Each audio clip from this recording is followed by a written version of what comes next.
they'll come out and they'll till the land. They'll probably put an herbicide down to kill the weeds. Right. Then they'll put the seed in, cord seed, and then they'll come back in October. Yeah. I mean, that's it. There's Right. nothing else they can do. Pray for rain, I guess, is it. There's really just not much else you can do. Whereas what we're doing is extremely intensive, where we're constantly monitoring, measuring it, and controlling it, and we're always watching everything that we do as the crop goes through its process, and we have to hit these environmental benchmarks the whole way through the thing. Right. To make it work. So mushrooms differ a lot from other vegetable growth then. Yeah. Yeah, a lot. Yeah. Never would have guessed that. No. So what's their typical growing season like in Well, nature? we put new crops in literally every day, Oh. and so therefore we have new ones to harvest every day. So that gives us a steady stream of product 365 days a year. Wow. So the downside of that is there's no off switch. I keep telling everybody that I will give the Oakshire Nobel Prize of Biology if you can find an off switch so we could shut these things down for like Christmas holidays and New Year's days and Oh yeah. other times when you don't want to work, when everybody wants off, and we can't. We got to pull people in, and then we want to turn the dial up like just before Thanksgiving Right. and other food holidays. Yeah. So we have 6 farms. This is one of them. We happen to be harvesting here. Are all the farms local? Yes. They're all around here? Yeah, they're all within just a couple miles here. That is a lot of mushrooms.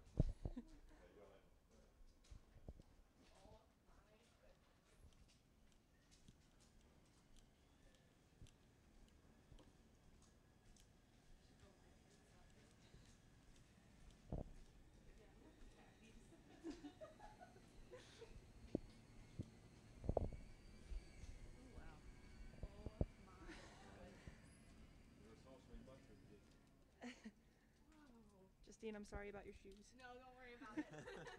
Now you know why we didn't want to do the flip-flops. Gotcha.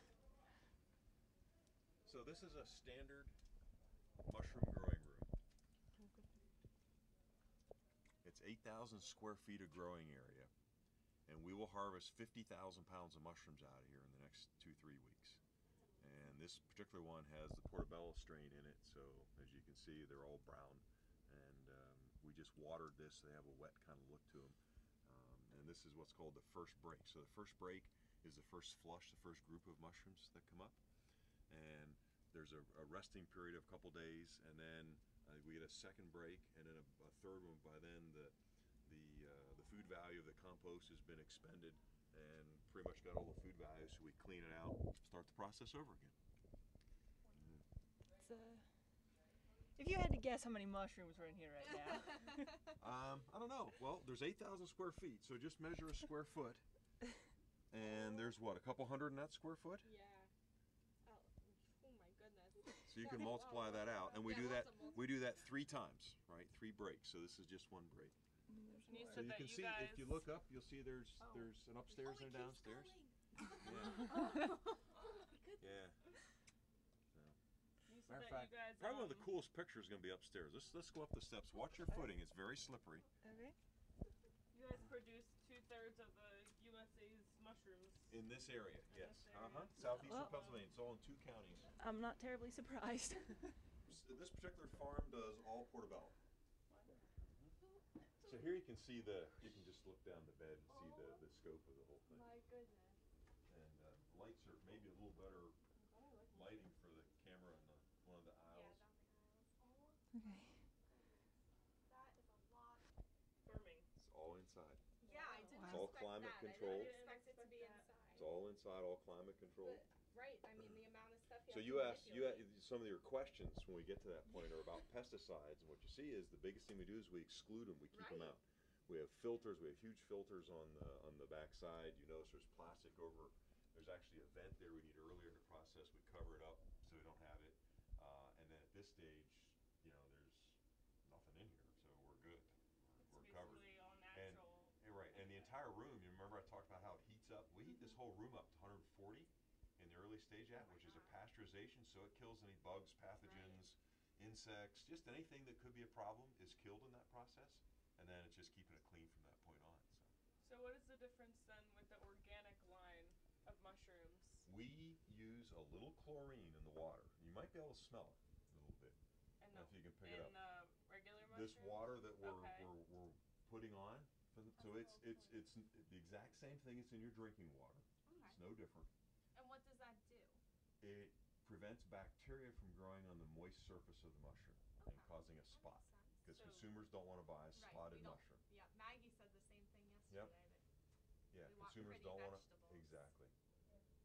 So basically the organic then, you just don't use chlorine Right. in the water. And that's why it's also why they don't hold up as They well. don't hold up as You well. look at them on the Okay. shelf and they Yeah. deteriorate very, very quickly Mhm. because the bacteria have been growing away on there and they get started, and then of course that accelerates as it gets out to the supermarket shelf into the home refrigerator. So Really though, I expected more of a change between the regular and the organic. well, I the expected only there to other be a the only thing that we differences. will use on occasion is we have insect monitoring devices, and there's a term called IPM.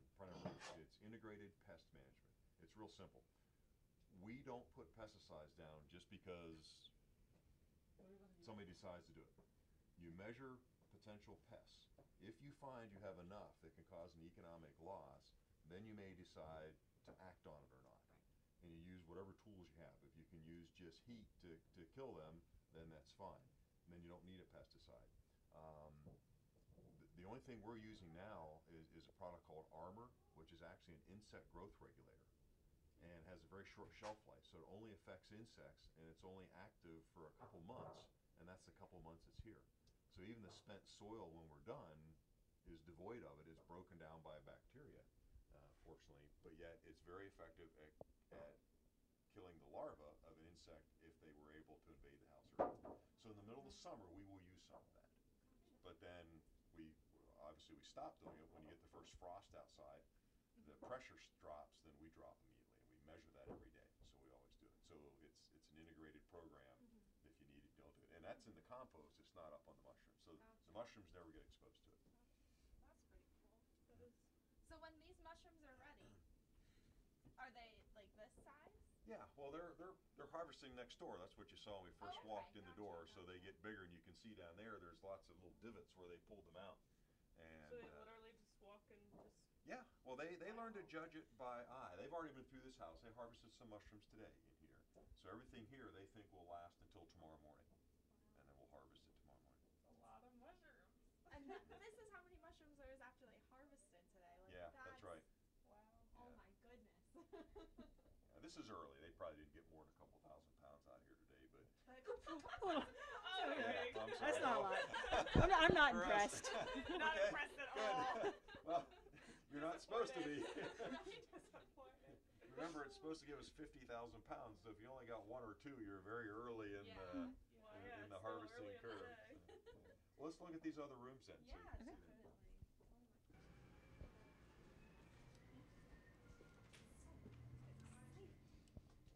So see how the mushrooms have all been harvested, and you can see the little Yeah. divots where they actually just do a twisting motion and pull them up, and that's how they're harvested. So the ones that are left will continue to size up. The next couple of days they will mature, and we'll harvest them too. So they start at the bottom and work their way up Yep. throughout the day? Yep, yes they do. We always start the new houses because they're the ones that are free of disease, Right. and you work your way down to the old ones. This is going to sound dumb, but how do you plant mushrooms? Well, that's that. I was called spawn, and I know you haven't seen it, so until you No. visualize it, it's hard to see. But it looks like a mold. Okay. Have you ever seen a mold?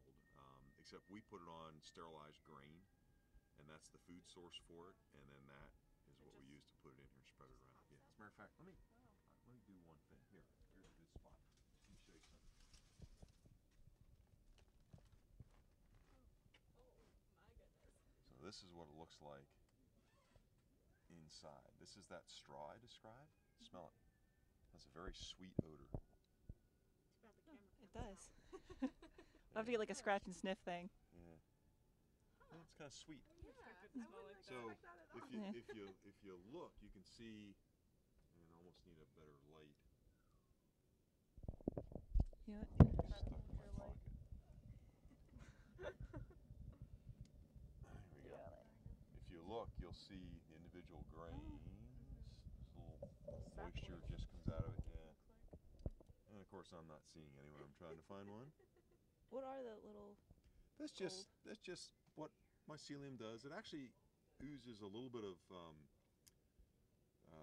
moisture and enzymes into the substrate, and that's how it gets the nutrients out of it. So that's just some of the excess moisture from that.